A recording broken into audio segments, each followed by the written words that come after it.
Voting has ended in the 2024 general elections in India. Exit poll numbers have started coming in.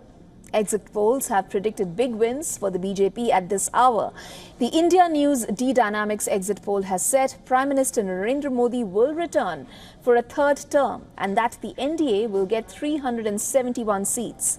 The poll has given the India bloc 125 seats. The Republic Bharat PMark, on the other hand, has said that the NDA is getting 359 seats. It has predicted 154 seats for the India bloc. NDTV's Jan Ki Baat has predicted anywhere between 362 to 392 seats for the NDA, while just 141 to 161 seats for the India bloc. Now, the opposition-led India bloc has also given its projection after holding a meeting in Delhi. The opposition leaders are claiming they are winning as many as 295 seats in the elections. The India meeting had been called to discuss the future course of action after the results of the Lok Sabha polls are announced on June 4th. Top opposition leaders, including Congress leaders Rahul Gandhi and Priyanka Gandhi Vadra, Delhi Chief Minister Arvind Kejriwal, former Bihar Deputy Chief Minister Tejasvi Yadav, Punjab Chief Minister Bhagwant Mann attended the meeting. Leaders at the meeting said they have decided to expose the BJP and its ecosystem on what they called the prefixed exit polls. They also decided that all the India parties will participate in the exit poll debates on television this evening. Moreover, after the meeting, Congress's party chief Mallikarjun Kharge has said the India bloc will win at least 295 seats in the elections.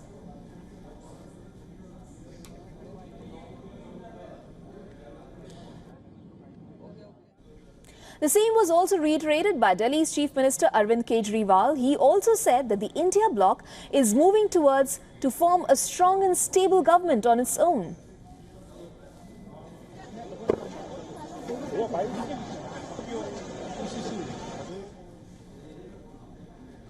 We now have with us senior journalist Shikha Mukherjee, who is joining us live from Kolkata.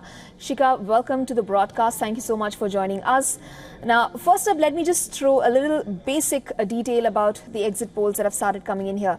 According to the Representation of the People's Act of 1951, under Section 126A, now it stipulates that exit polls cannot be conducted or disseminated again until the final phase of the voting concludes.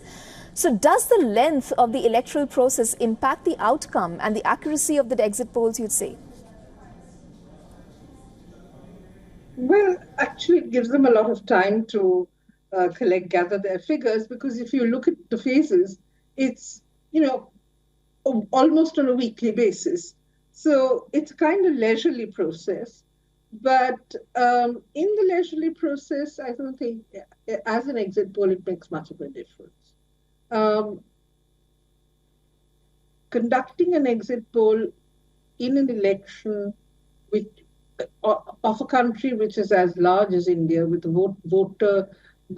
number of voters that it has, on one day or over 2 or 3 phases is a far more difficult prospect. So yes, the exit poll is much easier.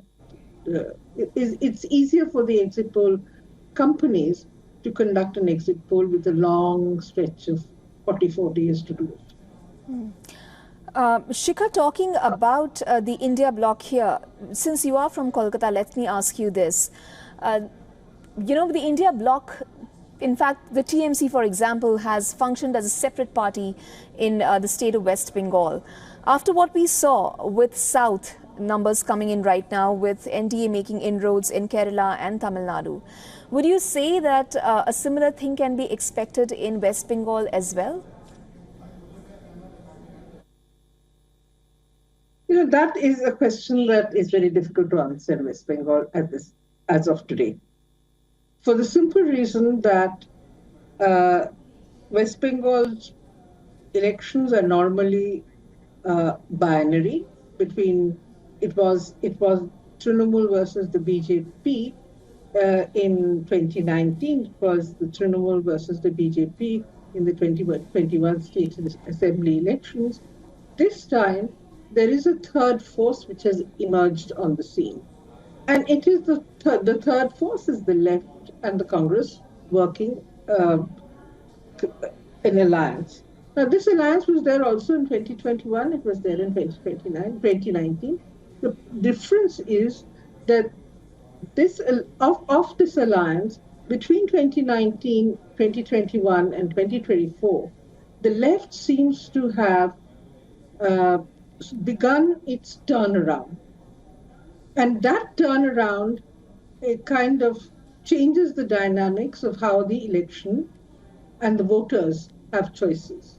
Therefore, it is a little difficult to predict, because please keep in mind that as the left's vote share plummeted, the BJP's vote share rose proportionately in between 2014 and 2019. So keeping in When line... the left went down by about 22%, the BJP's vote share rose by 23%. It's as direct as that. And the buzz everywhere was that the left vote has shifted to the BJP. So if the left is in revival mode, it opens up two possibilities.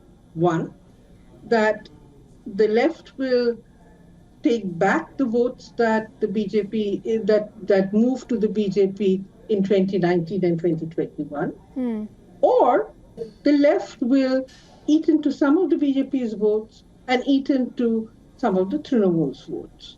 Now, if you remember, the Trinamool started on a very bad wicket in this election because of a series of corruption scandals, Right. which certainly impacted its image. Right.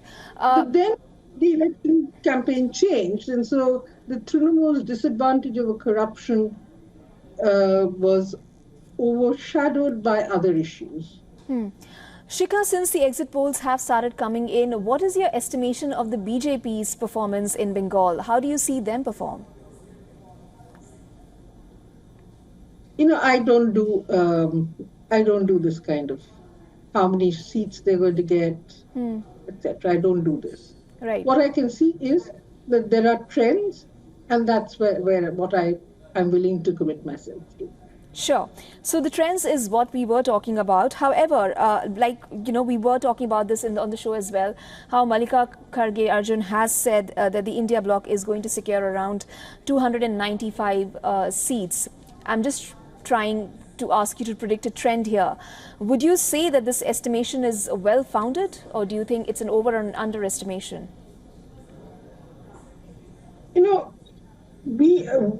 What happens with us is, I haven't traveled to the Hindi heartland, and if you look at the states where the BJP had maxed out in 2019, then I'm looking at trends which suggest that it will continue to max out in most of these states. Whereas the feedback that I have received is that they are on the decline. Now, one of the exceptions would be, say, Rajasthan, where I had visited, but also I have been in touch with people, and it seemed that the Congress was going to pick up seats. So yes, there is certainly a churn happening. There's certainly a churn happening, and there are several issues on which the voting population of India has every reason to think that a change is good. Right. The other factor, of course, is that anti-incumbency is anti-incumbency. Mr. Modi has been in power for 10 years. The BJP has been in power for 10 years. Anti-incumbency is a natural phenomenon in politics. And therefore, that will have some impact, I would assume. Okay. Shikha Mukherjee, thank you so much for joining us on the broadcast with your inputs. For all the latest news, download the WION app and subscribe to our YouTube channel.